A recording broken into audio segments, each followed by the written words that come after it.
नमस्कार दोस्तों, स्वागत है आपका अपने चैनल ईएस एजुकेशन क्लासेज में। दोस्तों, आज हम इस वीडियो में बात करेंगे मध्य प्रदेश जेल भर्ती परीक्षा 2020 के old questions paper general science के पार्ट 20। इससे पहले हम दोस्तों जनरल साइंस के ओल्ड क्वेश्चन पेपर के पार्ट 19 तक वीडियोज अपलोड कर चुके हैं, जिन्हें आप चैनल की प्ले लिस्ट में जाकर के देख सकते हैं। और साथ ही साथ मैं डिस्क्रिप्शन बॉक्स में इन सब वीडियोज की लिंक दे दूंगा, वहां से भी आप इन्हें देख सकते हैं। अगर आप जेल प्रेडी भर्ती परीक्षा की तैयारी कर रहे हैं तो हमारे चैनल के साथ जुड़ जाइए, चैनल को सब्सक्राइब कर लीजिए, वीडियो को लाइक करें, शेयर करें और बेल आइकन को जरूर क्लिक कर दें। तो चलिए दोस्तों, वीडियो स्टार्ट करते हैं। आज का जो हमारा पहला क्वेश्चन है जनरल साइंस का पार्ट 20 का, वो है seeds and fruits dispersed by wind have, वायु द्वारा प्रकीर्णित बीजों तथा फल में होते हैं। पहला ऑप्शन है रोम एयर्स, दूसरा है कैंशन मैकेनिज्म, इसको केशन मैकेनिज्म भी बोलते हैं, क्रिया विधि बोलते हैं, तीसरा है विंग्स और चौथा है ऑल ऑफ दी अबव। तो दोस्तों, वायु द्वारा प्रकीर्णित बीजों तथा फलों में जो होते हैं, जिनको द्वारा बीज एक स्थान से दूसरे स्थान तक उड़ के जाते हैं, डिस्पर्स होते हैं, वो एयर्स के द्वारा होते हैं, विंग्स के द्वारा होते हैं। इसलिए इसका ऑप्शन नंबर 4 करेक्ट होगा, उपरोक्त सभी। अगले क्वेश्चन की बात करते हैं। अगला क्वेश्चन है question number 2। A force when applied brings change in, एक बल को लगाने पर निम्न में परिवर्तन होता है। Direction of motion of the body, Hindi में बात करें तो पिंड की गति की दिशा में, स्पीड ऑफ मूविंग बॉडी, गतिशील पिंड की चाल में, एनी ऑफ दीज, उपयुक्त में से कोई भी, और शेप ऑफ द बॉडी, पिंड की आकृति में। तो दोस्तों, एक बल को लगाने पर पिंड की गति की दिशा में भी परिवर्तन होता है, गतिशील पिंड की चाल में भी परिवर्तन होता है और पिंड की आकृति में भी परिवर्तन होता है। तो इसका ऑप्शन नंबर 3 करेक्ट होगा, उपयुक्त में से कोई भी, एनी ऑफ दी अबव। अगले क्वेश्चन की तरफ चलते हैं। अगला क्वेश्चन नंबर 3। प्रोटॉन है ड्यूटेरियम का नाभिक, एक अल्फा कण, आयनीकृत हाइड्रोजन अणु, आयनीकृत हाइड्रोजन परमाणु। तो इसका जो करेक्ट ऑप्शन है वो है आयनीकृत हाइड्रोजन परमाणु। प्रोटॉन जो होता है वो आयोनाइड हाइड्रोजन एटम होता है। अगले क्वेश्चन की बात करते हैं। अगला question number 4। The pressure in a liquid at greater depth is, एक द्रव में अधिक गहराई पर दाब होता है। इनमें से कोई नहीं, समान रहता है, अधिक होता है, कम होता है। तो एक द्रव में जब गहराई पर हम जाते हैं तो गहराई पर दबाव अधिक होता है। तो ऑप्शन नंबर 3 इसका करेक्ट होगा। अगले क्वेश्चन की बात करते हैं। अगला क्वेश्चन है question number 5। Cyclocolamin is the chemical name of, cyclocobalamin निम्न का रासायनिक नाम है। Vitamin B6, vitamin B12, vitamin B1, vitamin B2। तो साइक्लोकोलामिन जो नाम है वो है विटामिन B12 का, कई बार एग्जाम में पूछा गया है। ऑप्शन नंबर 2 इसका करेक्ट होगा। अगले क्वेश्चन की बात करते हैं। अगला क्वेश्चन है question number 6। The green pigment in the leaves is called, पत्तियों में हरा वर्णक कहलाता है। इनमें से कोई नहीं, एंथोसायनिन, हरित लवक, पर्ल हरित। हरित लवक को इंग्लिश में क्लोरोप्लास्ट बोलते हैं, क्लोरोप्लास्ट और क्लोरोफिल को बोलते हैं पर्ल हरित। तो पत्तियों में जो ग्रीन पिगमेंट पाया जाता है वो उसे हम कहते हैं क्लोरोफिल। पर्ल हरित क्लोरोफिल क्लोरोप्लास्ट के अंदर पाया जाता है। तो ऑप्शन नंबर 4 इसका करेक्ट होगा। अगले क्वेश्चन की तरफ चलते हैं। अगला क्वेश्चन है question number 7। The red data book gives an account of, लाल आंकड़ा पुस्तक जानकारी देती है। पहला ऑप्शन है इनमें से कोई नहीं, दूसरा है संकटग्रस्त पादपों तथा जंतुओं की, तीसरा ऑप्शन है संकटग्रस्त पादपों की और चौथा है विलुप्त जंतुओं की। तो इसका ऑप्शन नंबर 2 करेक्ट होगा। इंडेंजर्ड प्लांट्स एंड एनिमल के बारे में ये हमें जानकारी देती है, संकटग्रस्त पादपों तथा जंतुओं के बारे में हमें ये जानकारी देती है। अगले क्वेश्चन की तरफ चलते हैं। अगला क्वेश्चन नंबर 8। जब एक वस्तु को एक समतल दर्पण की ओर गति कराई जाती है तो क्या होता है। पहला ऑप्शन है प्रतिबिंब वस्तु से दूर की ओर गति करता है, प्रतिबिंब वस्तु के समीप आता जाता है, प्रतिबिंब का आकार बढ़ जाता है, प्रतिबिंब का आकार कम होता जाता है। तो इसका ऑप्शन नंबर 2 करेक्ट होगा, प्रतिबिंब वस्तु के समीप आता जाता है। अगले क्वेश्चन की तरफ चलते हैं। अगला क्वेश्चन है क्वेश्चन नंबर 9।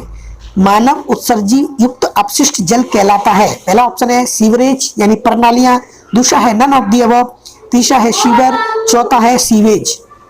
तो इसका ऑप्शन नंबर 4 करेक्ट होगा। मानव उत्सर्जी युक्त अपशिष्ट जल जो होता है उसे हम सीवेज बोलते हैं। ऑप्शन नंबर 4 करेक्ट होगा।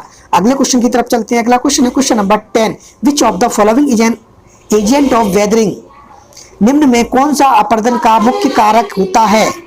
पहला ऑप्शन है जल, दूसरा है ग्लेशियर, तीसरा है पादप मूल, चौथा है उपयुक्त सभी। तो निम्न में से जो अपर्दन होता है, वेदरिंग के जो मुख्य कारक है वो ये सभी है, जल भी होता है, ग्लेशियर भी, पादप मूल, उपयुक्त तो सभी, इसका करेक्ट ऑप्शन होगा।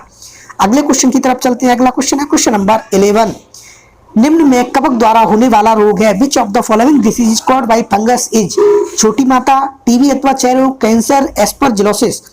तो फंगस के द्वारा जो रोग होता है वो होता है एस्परजिलोसिस। एस्परजिलोसिस एक फंगस डिसीज होती है। छोटी माता टीबी बैक्टीरिया द्वारा होता है, छोटी माता वायरस के द्वारा होता है, कैंसर ये अचानक उछलता है। तो ऑप्शन नंबर इसका 4 करेक्ट होगा। अगले क्वेश्चन की तरफ चलते हैं। अगला क्वेश्चन है क्वेश्चन नंबर 12, निम्न में से कौन स्थिर वैद्युत धारा आवेशित किए जा सकते हैं? पहला ऑप्शन है कुचालक यानी इंसुलेटर, दूसरा है मिश्र धातु येलो, तीसरा है सेमीकंडक्टर, चौथा ऑप्शन है मेटल। तो इसका जो करेक्ट ऑप्शन होगा वो होगा इंसुलेटर। इंसुलेटर जो होते हैं वो स्थिर वैद्युत धारा द्वारा आवेशित किए जा सकते हैं।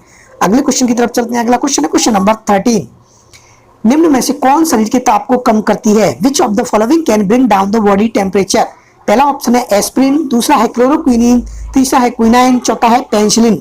तो हमारी बॉडी के जो टेम्परेचर को जो कम करती है वो है एस्प्रिन, क्लोरोक्विनिन, क्विनाइन, पेनिसिलिन। पेनिसिलिन एक एंटीबायोटिक है, क्विनिन एक मलेरिया को सही करने की दवा है और क्लोरोक्विनिन भी एक मलेरिया को सही करने की दवा होती है। तो एस्प्रिन इसका करेक्ट ऑप्शन होगा, ऑप्शन नंबर 1। अगले क्वेश्चन की तरफ चलते हैं। अगला क्वेश्चन है question number 14, which of the following is a divalent radical?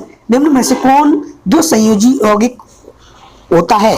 तो पहला है हाइड्रोक्साइड, दूसरा है फॉस्फेट, तीसरा है नाइट्रेट, चौथा है सल्फेट। तो दूसरे यौगिक होता है वो होता है सल्फेट, SO4। सल्फेट पे 2 नेगेटिव होते हैं, हाइड्रोक्साइड पे 1 होता है, फॉस्फेट पे भी 1 होता है, नाइट्रेट पे भी 1 होता है। तो ऑप्शन नंबर 4 इसका करेक्ट होगा। अगले क्वेश्चन की तरफ चलते हैं। अगला क्वेश्चन है क्वेश्चन नंबर 15, निम्न में से कौन कथन सही है?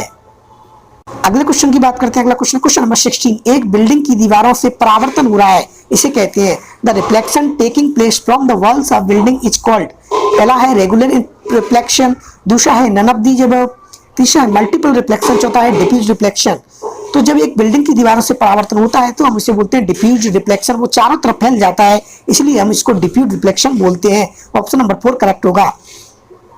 अगले क्वेश्चन की तरफ चलते हैं। अगला क्वेश्चन नंबर 17, एक मिश्रण में 4 ठोस कार्बनिक यौगिक A, B, C तथा D है, गर्म करने पर केवल C ठोस से वाष्प अवस्था में परिवर्तन हो जाता है, शेष मिश्रण से C निम्न द्वारा पृथक किया जा सकता है। पहला ऑप्शन है प्रभाजी आसवन, दूसरा है क्रिस्टलीकरण, तीसरा है ऊर्ध्वपातन, चौथा है आसवन।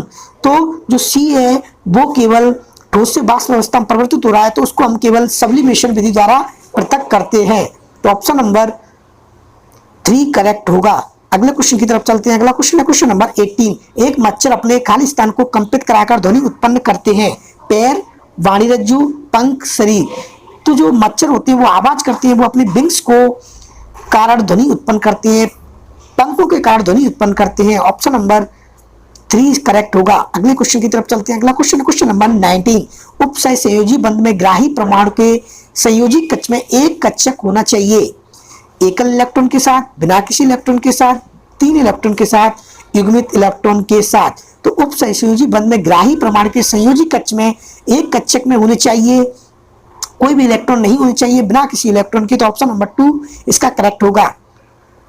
अगले क्वेश्चन की तरफ चलते हैं। अगला क्वेश्चन है और लास्ट क्वेश्चन है इस टॉपिक का, क्वेश्चन नंबर 20, एक कार की चाल 10 सेकंड में 36 किलोमीटर पर आवर से बढ़कर के 54 किलोमीटर पर आवर हो जाती है, इसका त्वरण है। तो त्वरण का हम फॉर्मूला लगाएंगे। त्वरण का जो फॉर्मूला होता है वो होता है A = V - U/T। तो V है यहाँ पर, मतलब अंतिम वेग है वो 54 किलोमीटर है और शुरुआती वेग है वो 36 किलोमीटर है और टाइम है 10 सेकंड। तो सबसे पहले हम 54 किलोमीटर को मीटर पर सेकंड में बदलेंगे और 36 किलोमीटर को मीटर पर सेकंड में बदलने के बाद इसकी वैल्यू पुट करते हैं और 10 का भाग देते हैं। तो जो हमारा आंसर आता है वो आता है 0.5 मीटर पर सेकंड स्क्वायर। मीटर पर सेकंड स्क्वायर एक्सेलरेशन की यूनिट होती है। तो ऑप्शन नंबर 4 इसका करेक्ट होगा। तो दोस्तों ये थे आज के वीडियो के महत्वपूर्ण 20 क्वेश्चन पार्ट 20। अगले वीडियो में फिर मिलेंगे पार्ट 21 के साथ। तब तक के लिए जय हिंद, जय भारत।